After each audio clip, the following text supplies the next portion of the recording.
safest of all. I can lock all my doors. It's the only way to live in cars.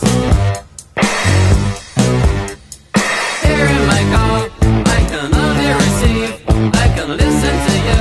It keeps me stable for days in cars.